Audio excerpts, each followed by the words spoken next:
हाँ नमस्कार। हम तेज बहादुर कैसे हो तेज बहादुर? हम ठीक हूँ। हाँ। लेकिन हमारे घर में सबको खांसी आ रहा है सर। आप मुझे टीबी का इलाज शुरू किए थे आप? हाँ, 2 महीने में बुखार चला गया ना? बुखार लग गया, लेकिन खांसी सबको आने लगी सर। और आपको भी आ रही है? हाँ अच्छा, खांसी आ रही है और घर में सबको आ रहा है। आप समझिए बड़ी बुरी हालत है, समझिए बड़ी बुरी हालत है। महाराज कितने लोग हैं घर में? 4-5 लोग हैं। अच्छा। तो सबको खांसी आ रहा है? हाँ सर, सबको खांसी आ रहा है, बड़ी हालत खराब है। काहे भाग रहे हैं आप? खांसी आ रही है ना आपको? तो थोड़ा दूरी बनाना पड़ता है। काहे? ऐसे ही मतलब थोड़ा अरे महाराज अरे महाराज, ऐसे ही खांसोगे तो खाली घर भर में नहीं, हॉस्पिटल भर में टीबी फैला दोगे। तो क्या करना चाहिए हमको, बताइए। खांसते वक्त माउथ लगाना है, माउथ को कवर करना है। हाँ? खांसते वक्त माउथ को कवर करना है आपको। माउथ माने? आपको मास्क लगाना है। अच्छा, यहाँ हाँ, बंद करना है। इसी से फैलता है टीबी। और टीबी का रोकने के लिए हर टीबी पेशेंट को खुद खांसते वक्त अपने आप को मास्क लगाना है सर। अच्छा, ये बात थी क्या? बिल्कुल, इसी वजह से आपके घर परिवार में भी सबको खांसी हो गया। अच्छा, तो मित्रों, मैं डॉक्टर विवेक द्विवेदी। आज ये एक्टिंग थी और टीबी के बारे में जागरूकता फैलाने के लिए ये हमने एक छोटा सा एक नाटक किया। और हमारे साथ बने रहिएगा, टीवी पे डिस्कशन है आगे हमारे आने वाले एपिसोड में। थैंक यू, नमस्कार। आप सभी को मेरा प्यार भरा नमस्कार। मैं डॉक्टर विवेक द्विवेदी।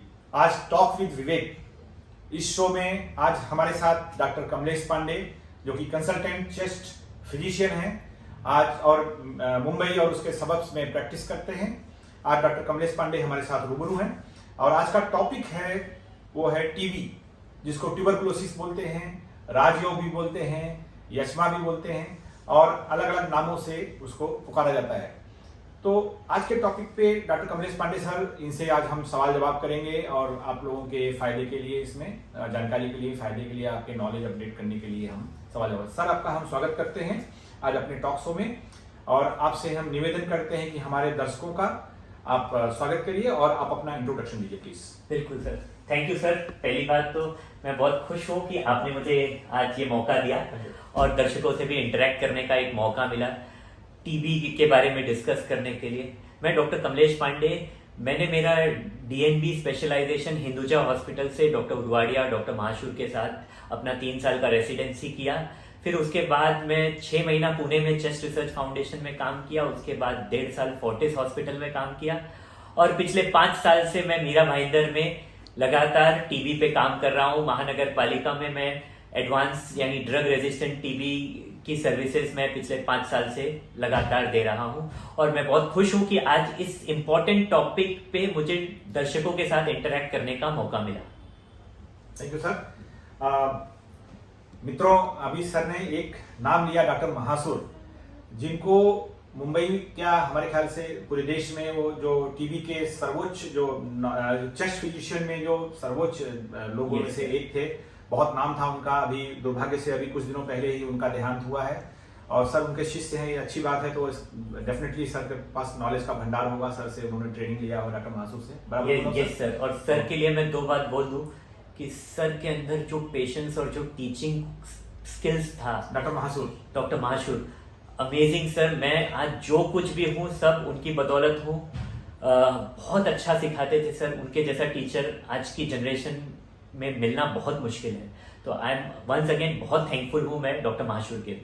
तो मित्रों, आज हम हमारे लिए सौभाग्य की बात है कि हमारे सामने जो बैठे हैं डॉक्टर महाशूर के शिष्य हैं, जो कि जिनका चेस्ट फिजिशियन उनका, जिनका मतलब सर्वोपरि नाम था, बहुत नाम था उनका।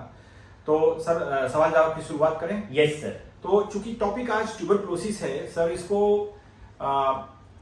ये टीबी क्या होती है, टीबी है क्या चीज, बताइए सर।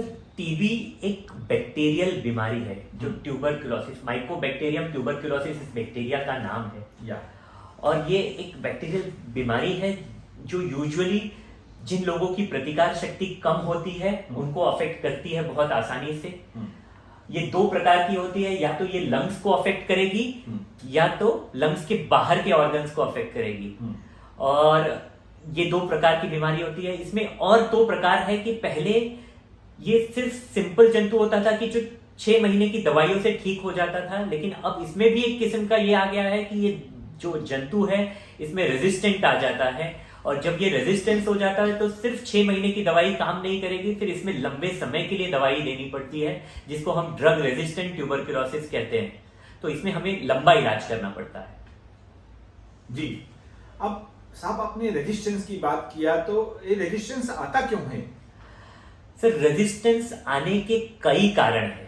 हाँ, बहुत बार हमने देखा है कि पहले हम डॉट्स थेरेपी फॉलो करते थे, जिसमें एक दिन छोड़कर एक दिन दवा लेते थे, तो बहुत लोग दवाई बीच में बहुत बार मिस कर जाते थे।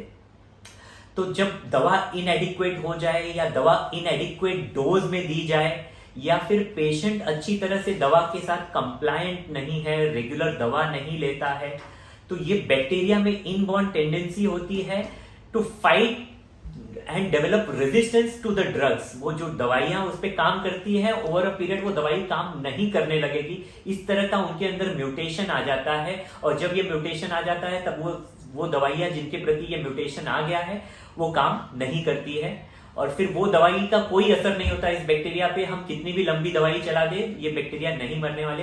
तो इसलिए रेजिस्टेंट जब बीमारी हो जाती है तो उसका डायग्नोसिस करना बहुत जरूरी है, ताकि हम समय से उसका इलाज चालू कर दे तो पेशेंट ठीक हो जाता है। सर, ये रेजिस्टेंस की जो आपने बात किया, ये मान लीजिए जैसे हमारे को टीबी है और हम दवाई खाना है, हम दवाई नहीं खाए, हमने खाया, पूरा कोर्स नहीं किया, बंद कर दिया, तो हमको रेजिस्टेंस ट्यूबरक्लोसिस हो गई, टीबी हो गई हमको रेजिस्टेंस। तो सिर्फ ये जो रेजिस्टेंस, जो बैक्टीरिया का रेजिस्टेंस डेवलप हो जाता है, वो सिर्फ हमारे लिए हानिकारक है या सोसाइटी के लिए भी हानिकारक है? सर, ये बहुत इंपॉर्टेंट क्वेश्चन पूछा आपने कि ये किसके लिए हानिकारक है। अब जैसे ये लंग्स में रेजिस्टेंट बैक्टीरिया हो गया एक बार, और ये आदमी, इसने इलाज आधा अधूरा छोड़ दिया, अब ये बाहर लोगों में भी मिक्स होके ये खांस रहा है, और इसके थ्रू जो खांसी या ड्रॉपलेट इन्फेक्शन जब दूसरे को होगा तो उसको डायरेक्टली ड्रग रेजिस्टेंट बैक्टीरिया होगा, जिसमें उसका कोई गलती नहीं होगा। जिसको ये आदमी फैलाएगा, जिसको टीबी, उसकी कोई गलती नहीं होगी, उसने कभी कोई दवा गलत नहीं खाई, लेकिन उसको पहले से ही ड्रग रेजिस्टेंट बीमारी मिलेगी। तो ये बहुत ही खतरनाक है समाज के लिए। इसलिए हमारी सरकार भी अभी बहुत एक्टिवली फाइंड आउट कर रही है कि ड्रग रेजिस्टेंट का पॉइंट ऑफ केयर डायग्नोसिस जो होता है जीन एक्सपर्ट से होता है। जीन एक्सपर्ट टेस्ट अभी हर पेशेंट को फ्री ऑफ कॉस्ट सरकार के द्वारा उपलब्ध कराई गई है। तो ये जानना बहुत जरूरी है कि पेशेंट को सिंपल टीबी है या ड्रग रेजिस्टेंट टीबी है। तो अब वो पहले का दौर चला गया सर। पहले लोग सिर्फ अंदाजा आया कि टीबी है और टीबी की दवा चालू कर देते थे, लेकिन आज के समय में सिर्फ अंदाजे से टीबी की दवा चालू करना बहुत रिस्की होता है, क्योंकि हमको नहीं पता कि ये सादा टीबी होगा या ड्रग रेजिस्टेंट टीबी होगा। इसलिए ये जानना बहुत जरूरी है कि कौन से टाइप का टीबी है, और पहले ही ये जानकारी मिल जाए तो उतना पेशेंट के लिए अच्छा रहता है। सर, आप ये पता कैसे करते हैं कि ये सादा टीबी है कि ड्रग रेजिस्टेंट टीबी है? सर, जैसा मैंने आपको पहले बताया कि दो प्रकार के टीबी हैं, एक तो पल्मोनरी और एक्स्ट्रा पल्मोनरी। तो पल्मोनरी टीबी जिसको होता है, तो या तो वो खांसी करके कफ निकाले, और उस कफ का हम टेस्ट कर लेते हैं, जब जीन एक्सपर्ट कर लेते हैं तो हमको उसमें मालूम पड़ जाता है कि ये सिंपल टीबी है या ड्रग रेजिस्टेंट टीबी है। इंटरप्शन करूंगा, पल्मोनरी मतलब फेफड़े का टीबी? पल्मोनरी मतलब फेफड़े का टीबी सर। यहाँ पे ये जानना जरूरी है कि जो खांसने से फैलता है, छुआछूत से नहीं फैलता है, सिर्फ खांसने से एक दूसरे के बहुत ज्यादा क्लोज संपर्क आने पे जो मुंह से ड्रॉपलेट्स निकलते हैं उसके थ्रू फैलता है। और एक्स्ट्रा पल्मोनरी टीबी इन्फेक्शियस या कम्युनिकेबल नहीं होता। एक्स्ट्रा पल्मोनरी यानी दूसरे अंगों का टीबी, शरीर के लंग्स को छोड़ के जो दूसरे अंगों का टीबी है उसको एक्स्ट्रा पल्मोनरी कहते हैं, और वो फैलता नहीं है। अच्छा, दूसरे अंगों में टीबी कहाँ से पहुंचता है? लंग्स में तो चलिए सांस के थ्रू पहुंच गया, लेकिन दूसरे अंगों में कैसे पहुंच जाता है टीबी? सर, दूसरे अंगों में ऐसे पहुंचता है कि ये जो टीबी बैक्टीरिया है, बहुत बार हमारे देश में इतना एंडेमिक ये बीमारी है कि बहुत बार हमको बहुत बार एक्सपोजर होता है ये बैक्टीरिया का। बट ये बैक्टीरिया हर किसी में डिजीज कॉज करेगा ऐसा जरूरी नहीं है। तो बैक्टीरिया जब बॉडी में चला जाता है और बॉडी उसके प्रति रेजिस्ट करके फाइट करती है, बट एक बार एक्सपोजर हो गया बैक्टीरिया का तो बैक्टीरिया जाके बॉडी में डोरमेंट भी रह जाता है, और जब कभी प्रतिकार शक्ति कम होती है तो वापस से वो इन्फेक्शियस डिजीज में कन्वर्ट हो सकता है। इस बीच के कंडीशन को हम लेटेंट ट्यूबरकुलोसिस कहते हैं, और इसको आइडेंटिफाई करने के लिए मांटू टेस्ट करते हैं या इग्रा टेस्ट करते हैं, ये लेटेंट टीबी को डायग्नोस करने के लिए।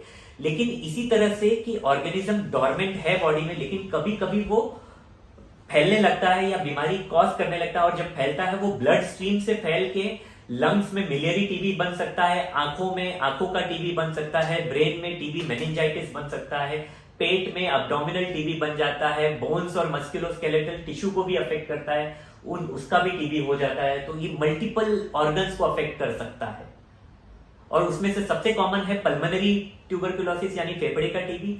सेकेंड कॉमन है ये गांठ आ जाती है, गर्दन में गांठ आना, दैट इज सर्वाइकल लिम्फेडिनोपैथी, और पेट का टीबी, ये कॉमन कंडीशंस है, बट हमें किसी भी अंग का टीबी देखने को मिल जाता है। साहब एक चीज और देखने में आती है कि जैसे इंडिया है, अपने यहाँ टीबी के बहुत सारे पेशेंट्स रहते हैं, ऑलमोस्ट आप तो इलाज ही करते हैं रोज। फॉरेन कंट्रीज में जैसे मैं यूएसए की बात करूंगा, कनाडा है, यूके है, यहाँ पर उतने टीबी के, वहाँ यूएसए में और कनाडा में तो ऑलमोस्ट देखने को नहीं मिलेगा आपको टीबी। डॉक्टर्स ने शायद 10 साल 20 साल नहीं देखा है टीबी, ऐसा रहता है। यूके का मुझे नहीं मालूम। तो इंडिया में इतना ज़्यादा क्यों है, और किस सोशियो इकोनॉमिक ग्रुप में ज़्यादा होता है? कुछ क्या ऐसे फैक्टर्स हैं, सोशल फैक्टर्स हैं जिसकी वजह से उन लोगों में टीबी ज़्यादा होने के चांसेस रहते हैं?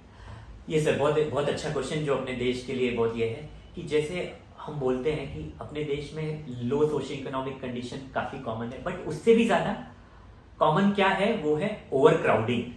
अच्छा। जो ओवर क्राउडिंग, और एक ही घर में कभी कभी मुंबई में एक चाल में ही जहां वेंटिलेशन भी नहीं है, ऐसे घर में 10-10 लोग रह रहे हैं। अब उसमें से यदि एक को टीबी होता है तो कितने लोगों को स्प्रेड कर सकता है, क्योंकि वो लोग वही रूम शेयर कर रहे हैं और वहीं पे वो ड्रॉपलेट इन्फेक्शन फैल सकता है। तो ओवर क्राउडिंग एक बहुत बड़ा सोशियो इकोनॉमिक फैक्टर है।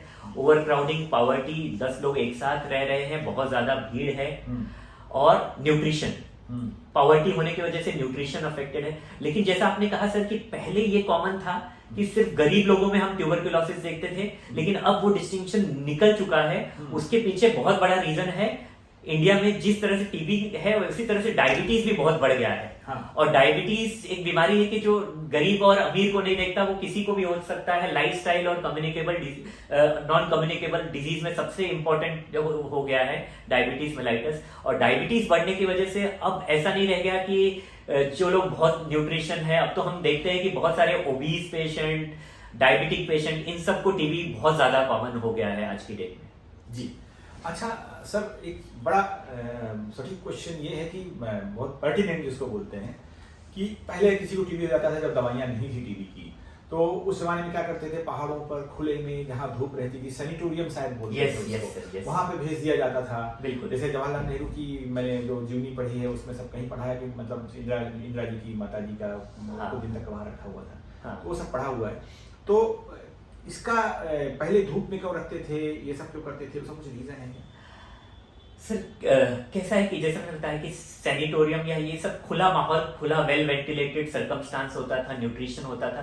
दूसरा, उधर रखने से डर ये भी होता था कि डर खत्म हो जाता था, बहुत लोगों को ये फैलेगा नहीं, और उनका न्यूट्रिशन और उनको अच्छा एनवायरनमेंट मिलता था। हाँ, और दवाइयाँ उपलब्ध नहीं थी बहुत सारी, तो जब बीमारी लिमिट के ऊपर हो जाता था तो वो सैनिटोरियम में भेज दिया जाता था। हाँ, लेकिन मैं यही कहूंगा कि तब उस समय के लिमिटेशंस थे, आज की डेट में इतने लिमिटेशंस नहीं है, इतनी सारी नई दवाइयां आ गई हैं कि अब वो सैनिटोरियम वाला कल्चर फॉर ट्यूबरकुलोसिस ट्रीटमेंट बिल्कुल आउट ऑफ पिक्चर है। आज की डेट में हम यही अपने लोगों को अपने बीच में रहकर ही पूरी तरह से इलाज किया जाता है।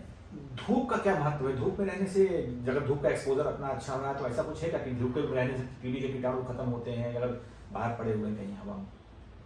सर धूप के पीछे मैं आपको सबसे यही बोलूंगा कि अगर धूप में है तो मतलब खुले में है। अच्छा। और खुले में है तो बैक्टीरिया किसी के ड्रॉपलेट इन्फेक्शन निकलती भी है तो इस तरह से वो डाइल्यूट हो जाएगी कि वो किसी को इन्फेक्ट नहीं करेगी, वो डाइल्यूशन है।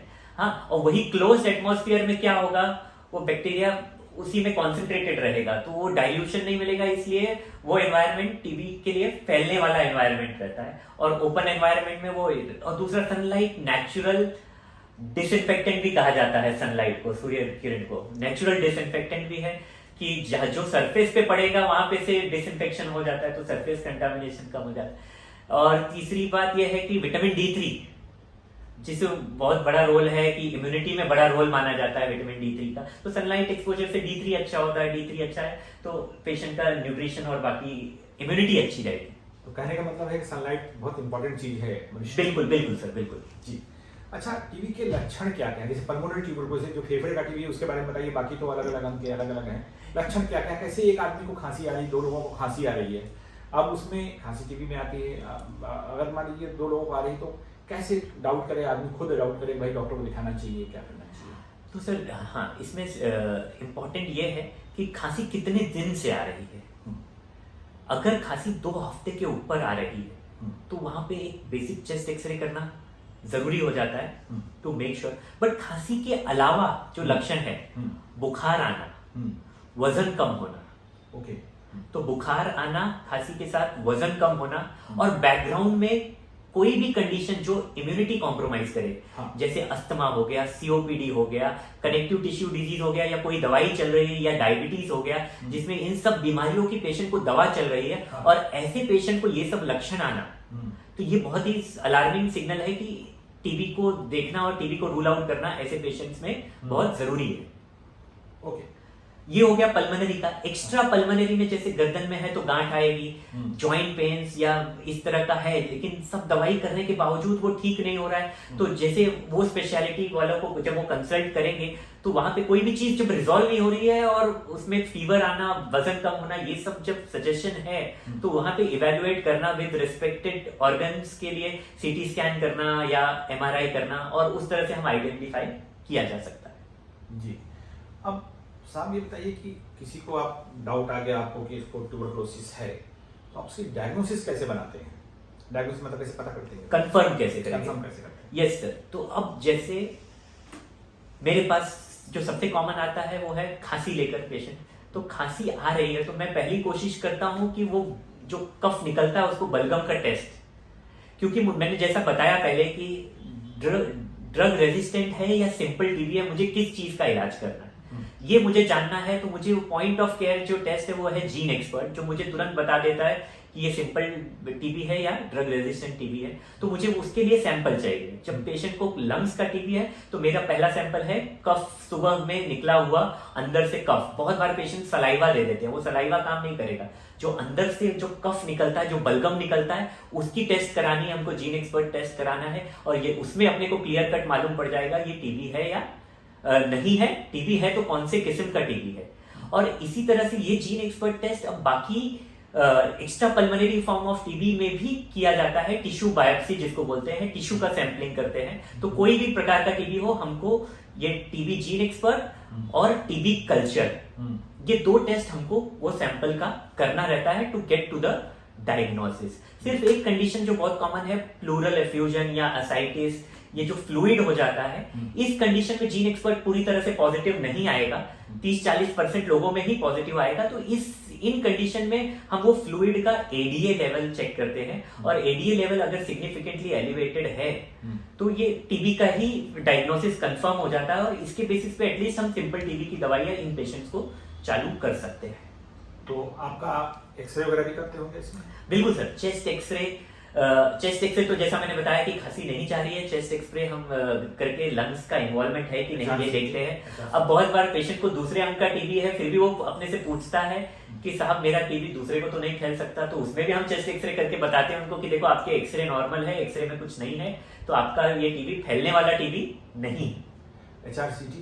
HRCT का रोल तब आता है सर कि जब एक्सरे में अपने को डाउट आ रहा है, पेशेंट को कफ बलगम नहीं आ रहा है, और HRCT जब हम करते हैं तो उसमें हमको लंग की एग्जैक्ट स्ट्रक्चर और कहां पे इन्वॉल्वमेंट है टीबी का वो मालूम पड़ता है। लेकिन फिर भी मैं डायग्नोसिस सिर्फ HRCT पे नहीं करता।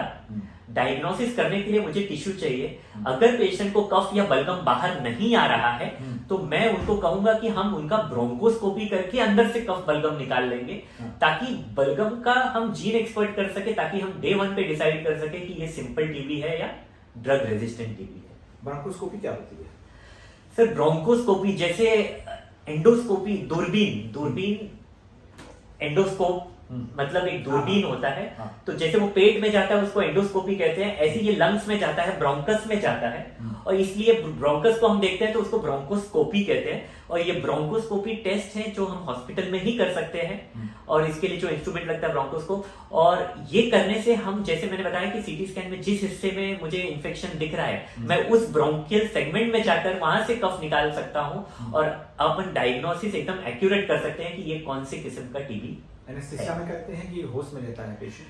सर इसके लिए माइल्ड सिडेशन बोलते हैं, कि हल्का नींद का दवा देते हैं पेशेंट को ताकि वो कोऑपरेट करे पेशेंट। थोड़ा सा अनकंफर्टेबल प्रोसीजर होता है, but usually day care procedure है। 2-3 घंटे में हम पेशेंट को घर भेज देते हैं।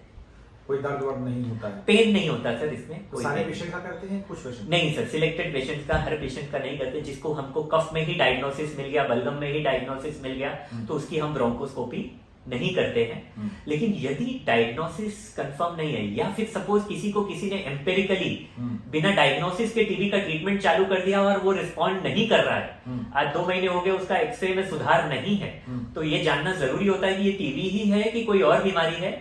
और अगर उसको सिंपल टीबी का ट्रीटमेंट चल रहा है तो मुझे ये जानना जरूरी है कि कहीं ये ड्रग रेजिस्टेंट टीबी तो नहीं। तो इसलिए ब्रोंकोस्कोपी करके मैं वो कंफर्म कर सकता हूँ कि कौन से किस्म का टीबी है। सर अभी आपने जीन एक्सपर्ट एक टेस्ट का नाम लिया था, तो ये जीन एक्सपर्ट जो टेस्ट होता है इसकी गवर्नमेंट हॉस्पिटल्स में सुविधा है, और है तो उसका पैसा कितना लगता है? सर प्राइवेट में जीन एक्सपर्ट 2500 तक लगता है जी।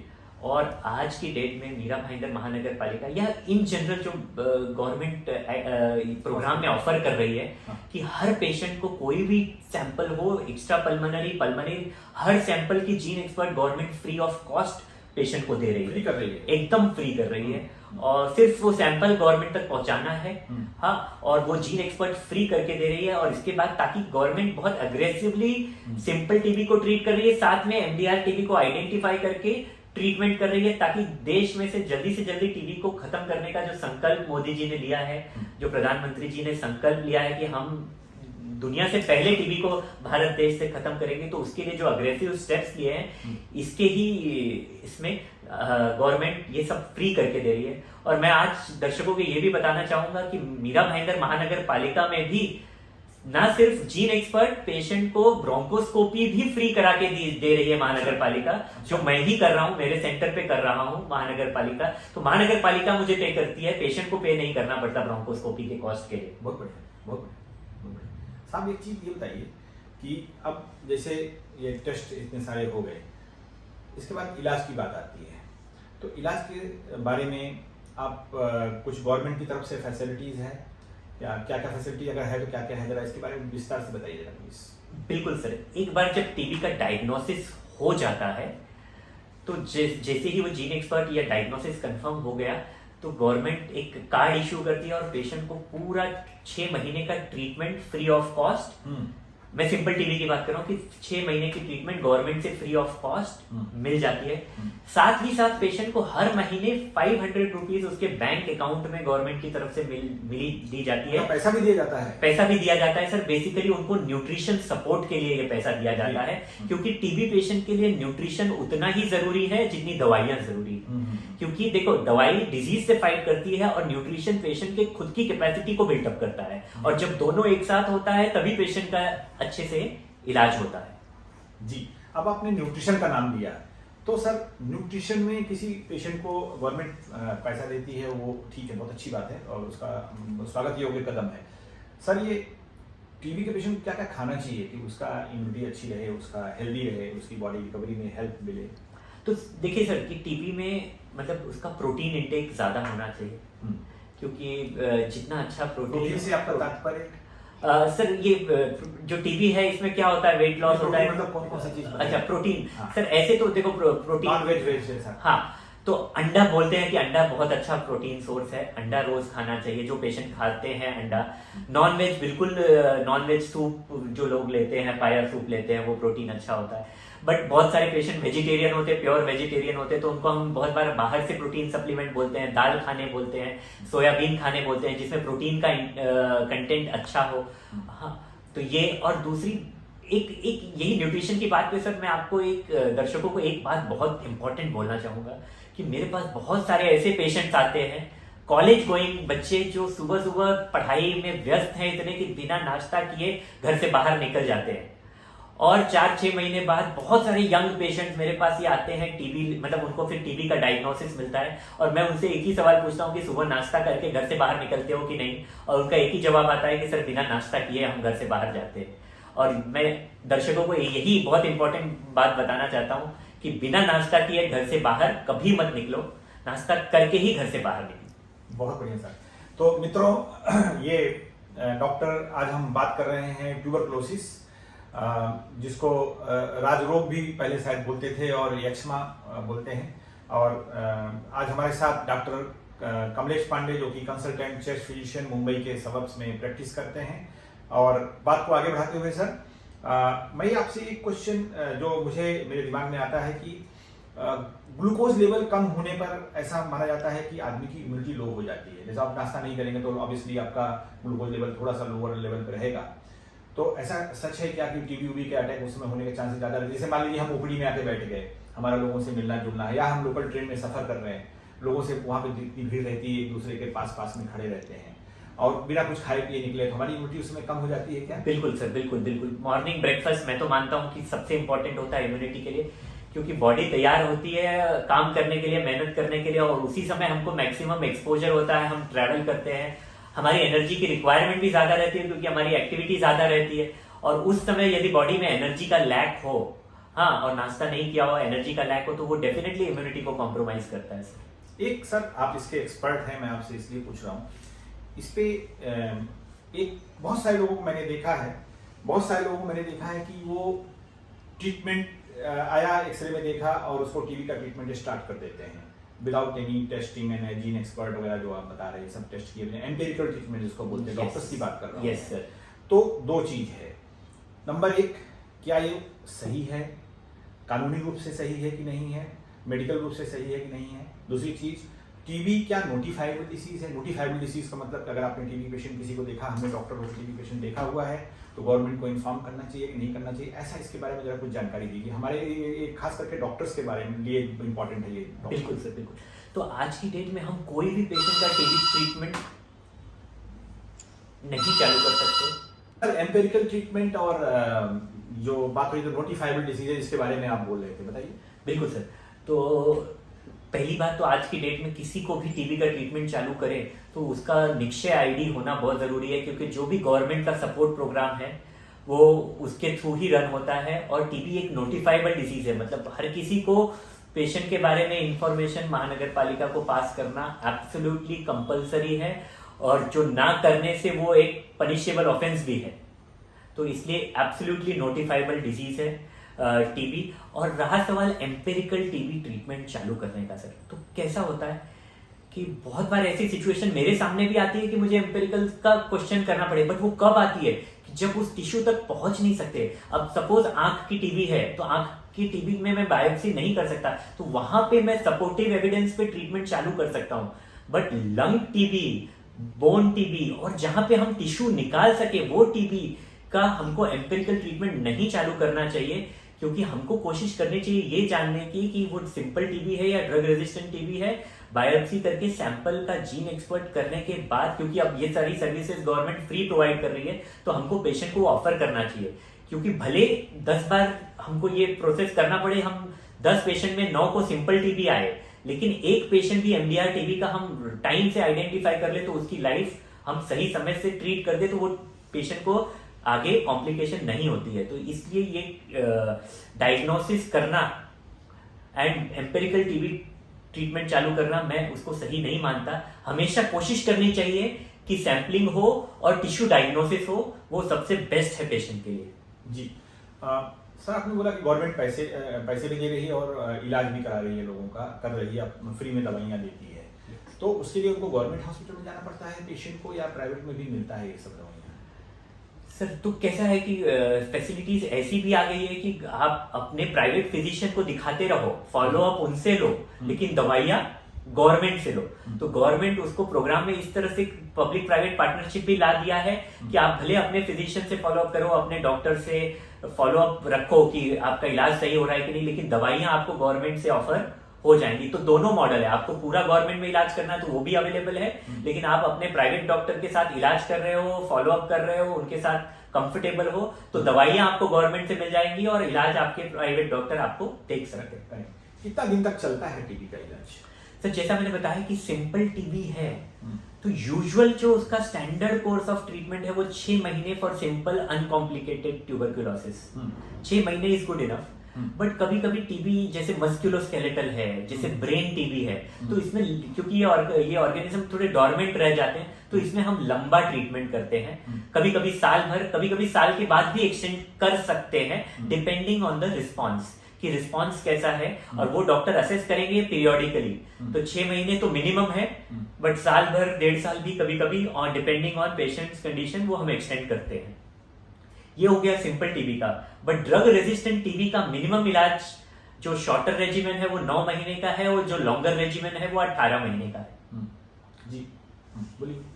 तो इतना लंबा इलाज होता है। तो इस इलाज के दौरान ही पेशेंट को रियल सपोर्ट लगता है, और वो सपोर्ट फैमिली को ऑफर करना होता है, उनके प्राइवेट प्रैक्टिशनर्स को, उनके डॉक्टर्स को ऑफर करना रहता है कि क्योंकि बहुत बार कुछ दवाइयों का ऐसे साइड इफेक्ट्स होते हैं कि जो बहुत ही ट्रबलसम होते हैं, तो all through out that period हमको पेशेंट को सपोर्ट करना है, उसकी साइड इफेक्ट्स को भी अर्ली आइडेंटिफाई करके ट्रीट किया तो पेशेंट को वो कॉम्प्लिकेशन से भी बचा सकते हैं। क्योंकि जितनी कभी कभी ऐसा भी होता है कि बीमारी तो ठीक हो रही है लेकिन दवा की साइड इफेक्ट इतनी हो जाती है पेशेंट को कि वो उससे झेलना पेशेंट चिढ़ जाता है और पेशेंट अपना इलाज बीच में बंद कर देता है। लेकिन अगर उसने इलाज बीच में बंद किया तो दोनों की मेहनत खराब हो गई, पेशेंट की इतने दिन की मेहनत और डॉक्टर की मेहनत दोनों खराब हो जाती है। तो दवा बंद नहीं करनी है। हमेशा दर्शकों को या लोगों को मैं एक ही मैसेज दूंगा कि बिना अपने डॉक्टर के सलाह की दवाइयां खुद से एडजस्ट भी नहीं करना है। हमेशा आपको साइड इफेक्ट हो रहा है तो अपने डॉक्टर से कंसल्ट करिए, वो आपको सही रास्ता बताएंगे कि किस तरह से साइड इफेक्ट से भी बचना है और कॉम्प्लिकेशंस को भी बचाना है। थैंक यू साहब। ये बताइए, सरकार का बहुत प्रयास है कि टीबी को खत्म किया जाए अपने देश में, इसके बारे में सरकार के क्या क्या प्रयास हैं, जरा उसके बारे में जानकारी दीजिए। सर सरकार बहुत प्रयास कर रही है कि अभी जैसे मीरा भाईंदर में ही एक्टिव केस फाइंडिंग सर्वे भी करती है, लोग घर जा जाके पूछते हैं कि आपके घर में किसी को टीबी के लक्षण है। अगर किसी को लक्षण होते हैं तो उनका एक्सरे किया जाता है, यदि एक्सरे में डाउट आता है तो उनका स्पूटम और जीन एक्सपर्ट भी किया जाता है। ऐसा घर घर तक सर्वे हो रहा है, और सरकार प्राइवेट डॉक्टर्स को अप्रोच कर रही है, प्राइवेट डॉक्टर्स को प्रोग्राम में ला रही है कि उनको भी सपोर्ट, मतलब उनको भी उनका कंसल्टेशन देकर कि ताकि पेशेंट्स को कॉम्प्रोमाइज नहीं हो, पेशेंट को चेस्ट फिजिशियन देखे। तो गवर्नमेंट इसी तरह से मीरा भाईंदर महानगर पालिका ने मुझे अप्रोच किया था 5 साल पहले, और आज मैं 5 साल से मीरा भाईंदर के लोगों को सर्विस दे रहा हूँ। तो गवर्नमेंट पेशेंट्स को भी ढूंढ रही है, पेशेंट्स तक इलाज भी पहुंचा रही है, दवाई भी पहुंचा रही है, न्यूट्रिशन भी पहुंचा रही है, और साथ में डॉक्टर्स को भी रिक्रूट कर रही है कि डॉक्टर्स भी उनका इलाज कर सके। जी, कब गवर्नमेंट का कुछ लक्ष्य है क्या कि इतने साल ये साल आते आते हम टीबी खत्म करने का कोशिश करेंगे? तो भारत देश का लक्ष्य 2025 है, और जिसके लिए सब पूरी सिस्टम बहुत तेजी से मेहनत कर रही है। 2025 तक टीबी को समाप्त कर दिया जाएगा देश में? सर समाप्ति का ऐसा होता है कि उसमें यह होता है कि इसका इंसिडेंस हमको इतना कम कर देना ताकि वो एक पब्लिक हेल्थ प्रॉब्लम ना रह जाए। यस। अच्छा, इसमें सरकार क्या कर रही है वो बताया, डॉक्टर लोग क्या कर रहे हैं बताया आपने, नागरिकों का भी कुछ कर्तव्य होता है? बिल्कुल, नागरिकों का सबसे बड़ा कर्तव्य होता है कि जो टीबी के प्रति जो स्टिग्मा है उस तरह से कभी किसी टीबी पेशेंट के साथ बिहेव नहीं करे। वो भी हमारे भाई हैं, और ये बीमारी कभी भी किसी को भी हो सकती है, तो कभी हमको किसी भी पेशेंट के साथ दुर्व्यवहार नहीं करना है टीबी पेशेंट के साथ। दूसरा, हमेशा सपोर्ट करने की कोशिश करनी है। किसी को टीबी हो जाता है तो उसको किस तरह से mentally, emotionally, physically, psychosocial support जिस फॉर्म में हो उस फॉर्म में सपोर्ट करना अच्छा रहेगा। फैमिली का भी रोल होता है कि सपोर्ट करे पेशेंट को, क्योंकि पेशेंट कभी कभी चिड़चिड़ा हो जाता है दवा से, तो उसको एक साइकोसोशल सपोर्ट बहुत लगता है। तो और दूसरी बात, कुछ भी नागरिकों को ये छुपाना नहीं है कि उनके घर में टीबी है, या क्योंकि बहुत बार ऐसा होता है कि नहीं हम किसी को बताएंगे नहीं, हम गवर्नमेंट में नहीं जाएंगे, तो इस चीज को नहीं करना है। हमको वो बता के उसका इलाज अवेलेबल है, सारी फैसिलिटीज अवेलेबल है आपके ट्रीटमेंट के लिए, तो उससे छुपाना नहीं है, उसको फेस करना है और उसको गवर्नमेंट से उसकी सारी फैसिलिटी यूज करनी है। सर ये बताइए, जैसे हमारा घर मान लीजिए 1 कमरे 2 कमरे हैं, उसमें 4-5 लोग रहते हैं, एक आदमी को टीबी हो गया तो फिर कैसे वो लोग रहे? एक आदमी को टीबी हुआ तो सब साथ में रहते तो दूसरों को भी होने की संभावना, इसके बारे में कुछ जरा थोड़ा सा प्रकाश डालिए। बिल्कुल सर, ये बहुत ही कॉमन है क्योंकि मुंबई में आज घर बहुत महंगा है। हाँ, लोगों को बड़ा बड़ा घर अफोर्ड करना बहुत डिफिकल्ट होता है, और कहीं प्राइवेट में नर्सिंग होम भी महंगे, मतलब हर चीज केयर महंगी होती है और पेशेंट को सिर्फ ये होता। तो ऐसे में क्या करना होता है सर कि अगर सिंपल टीबी है तो इतना कुछ डरने की बात नहीं होती। उनको बेसिक कॉफ हाइजीन यानी क्या कि खांसते वक्त खुले में चले जाए जब उनको खांसी आ रही है, लेकिन अगर खुला जगह नहीं है तो खांसते वक्त अपना मास्क से अपने माउथ को कवर रखे। हाँ, लोगों के बीच में नहीं खांसे। तो ये चीज एक वेंटिलेटेड घर में रहे, मतलब अगर जैसे टीबी पेशेंट है तो उसके लिए वेंटिलेटेड वाला रूम रख दे और बाकी लोग दूसरी जगह पे एडजस्ट हो जाए।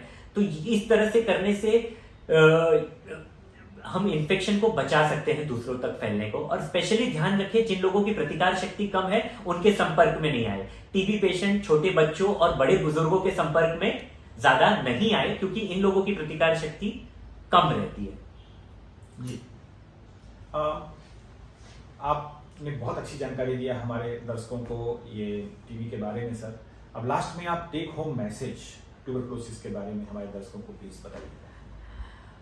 सरकार प्रयास कर रही है, डॉक्टर्स प्रयास कर रहे हैं, नागरिक भी प्रयास करेंगे, हम सब मिलकर अपना अपना प्रयास करेंगे तो टीबी हारेगा और देश जीतेगा।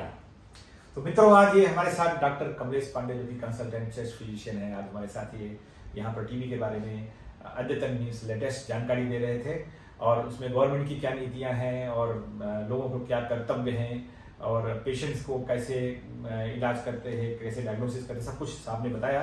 तो आज के एपिसोड में अब इतने पर हम आपसे विदा लेंगे और आप सभी को बहुत बहुत धन्यवाद देते हैं कि आपने हमारे चीज़ों को ध्यान से सुना, हमारी बातचीत को ध्यान से सुना। आशा है आप इससे फ़ायदा उठाएंगे। और डॉक्टर कमलेश सर, आपको भी हम बहुत बहुत धन्यवाद देते हैं कि आप हमारे दर्शकों को आपने जानकारी दिया, और हमारे कैमरामैन मिस्टर रुपेश पेडनेकर को भी धन्यवाद देते हैं। इसके साथ ही हम आपसे विदा लेते हैं। अगले एपिसोड में फिर एक नए टॉपिक के साथ हम आपके साथ रूबरू होंगे। थैंक यू, नमस्कार, आपसे विदा लेते हैं।